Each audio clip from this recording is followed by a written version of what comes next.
Hello friends, welcome back to my YouTube channel. I hope आप सब ठीक होंगे, अच्छे होंगे गाइज़।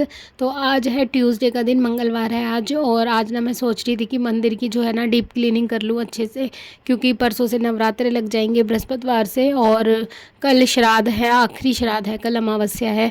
तो उससे पहले ना मतलब मैंने सोचा अच्छे से, क्योंकि उस दिन ना फिर अमावस वाले दिन तो हम खरीदारी वगैरह करने चले जाते हैं और बाकी के काम काफ़ी सारे होते हैं। तो आज मैंने सोचा मैं क्लीनिंग कर लेती हूँ अच्छे से। तो मैंने सबसे पहले जो है यहाँ हमारे मंदिर के साथ में, जो जहाँ मैंने मंदिर लगा रखा है, इसके साथ में ये इस तरीके से शेल्फ़ बनी हुई है 4। तो इन शेल्फ़ों का यूज़ जो है मैं अपने पूजा का ही सामान रखने में करती हूँ, जैसे गंगा जल वगैरह की बॉटल हो गई, आसन हो गए हमारे, और पुस्तकें जो मैं पाठ वगैरह करती हूँ तो वही सब चीज़ें हम इस इधर रखते हैं। तो इसलिए ना अभी यहाँ पे हम पर्दे से ढक कर रखते हैं ताकि एकदम सामने से दिखाई भी ना दे। तो आज जो है ना मैंने फिर यहाँ पर्दा हटा दिया है अभी, और इसको शेल्फ़ को बिल्कुल खाली कर दिया है। सारी चीज़ें जो मैं अच्छे से क्लीन करूँगी, और मैं बार बार मतलब रोज़ थोड़े थोड़े एरिया को लेके चल रही हूँ पुट्टी करने के लिए, क्योंकि जो वॉल पुट्टी है ना वो एकदम से नहीं करी जाएगी पूरे घर में। तो मैं रोज़ सोचती हूँ थोड़ा थोड़ा जो एरिया है उसको कवर करती जाऊँ। तो मैंने आज सोचा था कि यहाँ पे थोड़ी सी सफाई करके बस प्लास्टिक फिर से बिछा दूँगी, लेकिन ना यहाँ इतनी ज़्यादा मतलब पत्ती लगाते ही पेंट गिर रहा था, झड़ रहा था। तो फिर मैंने सोचा कि आज मैं यहाँ का जो एरिया है उसी में पुट्टी कर देती हूँ। तो फिर बहुत ही ज़्यादा गंदगी हो गई थी, तो मैंने मम्मी से बोल दिया आप मंदिर को साइड में रख दो हटा के। और फिर मैंने जो है पूरी अच्छे से खुरच के साफ़ कर दिया। आप देख सकते हो कितना ज़्यादा मतलब जो कूड़ा वगैरह निकला है, पूरा प्लास्टर भी झड़ गया और पेंट भी निकल गया है, और जो ये जो शेल्फ बने हुए हैं ना बिल्कुल इनमें दीवार निकल के आ गई है। तो फिर मैंने इन्हें अच्छे से साफ़ करके कूड़ा वगैरह झाड़ दिया, भर दिया, और उसके बाद जो है अब मैं इसमें वॉल पुट्टी करूँगी। तो अभी जो है शाम के 4 बजने वाले हैं, और सबसे पहले मुझे हर्षु को स्कूल छोड़ के आना है, सॉरी ट्यूशन छोड़ के आना है, और उसका ट्यूशन का टाइम हो गया है।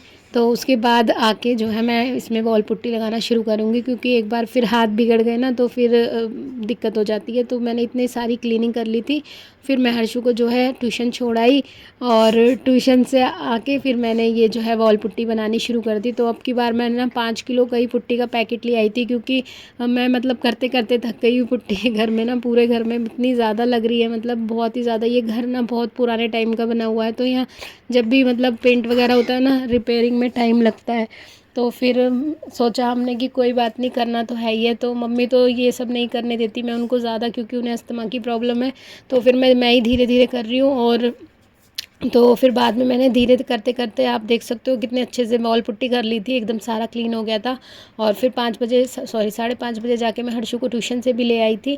उसके बाद ये जो मंदिर के ऊपर एक और ये शेल्फ से बनी हुई है, तो इसमें जो है ना काफ़ी ज़्यादा डस्ट जम जाती है, और इसको कवर भी कर देती हूँ मैं प्लास्टिक से, लेकिन वो फ़ैन चलता है ना तो वो उड़ उड़ के गिर जाती है। तो समझ नहीं आता इसको, मैंने इसको ऐसे ही छोड़ रखा है। लेकिन अब इस पर ना बहुत ज़्यादा धूल मिट्टी से ना बहुत मोटी परत पड़ गई है। तो मैंने इसको अच्छे से सरफ के पानी से साफ़ करा, और जो भी जाले वगैरह लग रहे थे वो साफ़ करे। जाले जो है ना, जब हम ऐसी मतलब पुट्टी वगैरह टाइप का काम करते हैं, प्लास्टर जैसा भी डस्ट का काम होता है ना, तो उससे और जल्दी घर में जाले बनते हैं।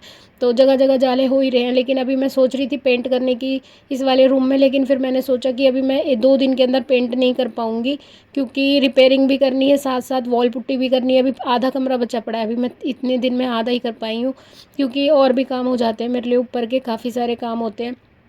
तो फिर मैंने सोचा धीरे धीरे ही करती हूँ। तो अभी ये करते करते फिर अब जो है मैंने ऊपर जाले वगैरह सारे रिमूव कर दिए हैं, क्योंकि त्योहार का टाइम है, पहले नवरात्रि अच्छे से निकल जाए उसके बाद जो है मैं पेंट करना शुरू करूँगी। तो मैंने यहाँ पे जो है मंदिर को अच्छे से थोड़ा अलग साफ़ पानी लेके गुनगुना, और उससे पूरा मंदिर जो है कपड़े से क्लीन कर दिया था। और ये जो वॉलपेपर है ना, मैंने करीब से 6-7 महीने हो गए लगाया था, बहुत ही अच्छा है। और इसके बाद मैंने जो है मंदिर में साफ़ कपड़ा बिछा के जो भी हमारे देवी देवता थे उन सबको विराजमान कर दिया अच्छे से क्लीन करके। और हर्षु जो है मेरी हेल्प कर रहा है, नीचे मंदिर का सारा सामान रखा है ना तो वो मुझे पकड़ाया जा रहा है, सारी जो भी मूर्तियाँ हैं उनको, भगवानों को मुझे दे रहा है, मैं उन्हें साफ़ करके और उनको फिर से वहीं पे स्थापित कर रही हूँ। और उसके बाद जो है ये चौकी लगा दी मैंने, इस पे हम जो है लाला को बिठाते हैं। तो मंदिर में सारे जो देवी देवता थे वो आ गए थे, और फिर मैंने यहाँ पे भी फ्रेश टॉवल धो के, जो लाला के लिए हमने ला रखे हैं 3-4 टॉवल इस तरीके के, तो हम मतलब इन्हें बिछाते हैं चौकी पे। ये खिसकती भी नहीं है और इससे बहुत मतलब अच्छा भी लगता है, फिनिशिंग भी आती है। तो लाला को मैंने बिठा दिया था, और ये लाला की चरण पादुकाएँ हैं। यहाँ पे लाला के पास गैया मैया बैठ जाती हैं, और ये लाला का मिरर है जो कि श्रृंगार करने के बाद हम दिखाते हैं। और ये घंटी, और जो ये दिया था ना, ये सुबह से प्रज्वलित ही था। मतलब हमारा दिया जो है ना, मोस्टली रात को, मतलब रात भर भी जलता है, कभी कभी सुबह तक भी जल रहा होता है, तो बहुत अच्छे से मतलब जलता रहता है। के बाद एक सरसों का तेल का लगाते हैं, तो वो भी मैंने साथ में रख दिया है। तो अब ये तो मतलब बंद हो गया है, तो मम्मी इसको शाम को ही लगाएगी 7 बजे जब पूजा करेंगी। और ये टीके की डिब्बी थी लाला की जो लगाते हैं हम, और ये हमारा नज़र बट्टू है ताकि किसी की नज़र ना लगे हमारे मंदिर में। और बस उसके बाद ये जो सारा सामान था मैंने लगा दिया था मंदिर में, और एकदम सफाई हो गई थी। और जो बाकी शेल्फ थी वो सब गीली थी, बस ये वाली थोड़ी सूख गई थी, तो मैंने इस पर ये प्लास्टिक का कवर धो के बिछा दिया है। और इसमें जो भी हमारा सामान है मोटा मोटा मैं इसमें रख दूँगी। तो यहाँ गंगा जल की 2 कैनें थी, ये मैंने रख दी हैं। और ये चिमनियाँ हैं, जब भी हम बड़ी पूजा करते हैं, बड़ा दीपक लगाते हैं, तो उनके लिए चाहिए होती है। और ये लाला की पिग्गी थी, गुल्लक थी, जिसमें हम जो भी हमारा किराया आता है तो उसमें से हम कुछ पोर्शन इसमें डाल देते हैं, और सेवा काम में लग जाता है। उसके बाद ये मैं ड्रॉर में से एक ड्रॉर ले आई थी, इसमें मैं जो है सामान रखती हूँ पूजा का, जो भी डिब्बे वगैरह होते हैं। तो ये ना मैं अभी इसको वॉश कर लाई हूँ, और इसमें मैं लगा दूँगी, और साथ में पता भी चल जाएगा क्या चीज़ ख़त्म हो रही है। अब कल जो हम जाएंगे नवरात्रि के लिए सामान खरीदने, तो साथ में ले आएंगे।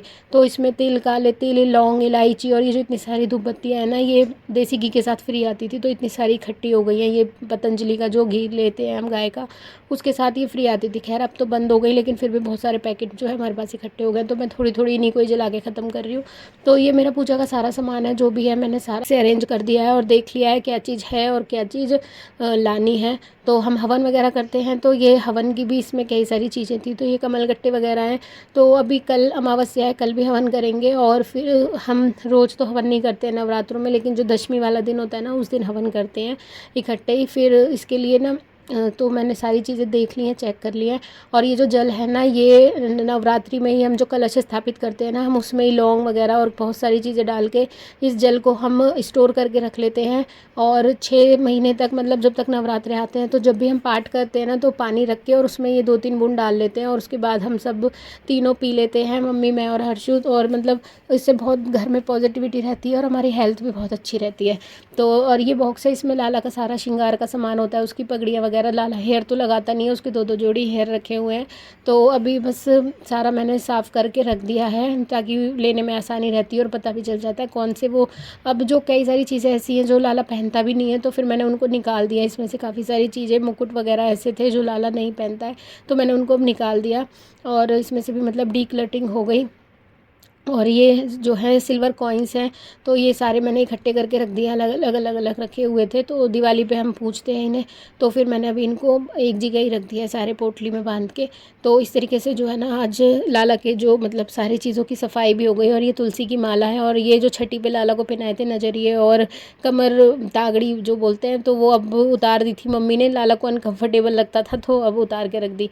और ये तुलसी की समीधा है, और ये अनार की कलम है। कभी कभी पूजा में मुझे कुछ काम करना होता है तो मेरे को चाहिए होती है। और ये समीधा है, इससे पहले हम लाला को ना चंदन नहीं, मतलब तुलसी की को ही घिस के और टीका लगाते थे। फिर अभी ये यहीं रख रखी है हमने। तो जब भी सूख जाती है ना तुलसी, तो हम ऐसे रख लेते हैं, उसे हवन में भी काम आती है, कई चीज़ों में काम आ जाती हैं ये समीधा।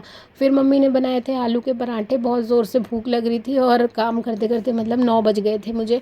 फिर उसके बाद हमने आलू के पराठे खाए, और मैंने चाय पी। और गाइज़ यही था बस आज पूरा दिन मेरा, मतलब डीप क्लीनिंग एक कॉर्नर की भी करते हैं ना, तो भी इतना ज़्यादा टाइम लग जाता है ढंग से करने में। पर ये है, हाँ, यहाँ वॉल पुट्टी भी हो गई और अच्छे से डीप क्लीनिंग हो गई। तो अब गाइज़ ये था आज का व्लॉग, तो मिलते हैं नेक्स्ट व्लॉग में। और अब नवरात्रे आ रहे हैं, तो नवरात्रे के व्लॉग के साथ मिलते हैं। Bye bye, thanks for watching.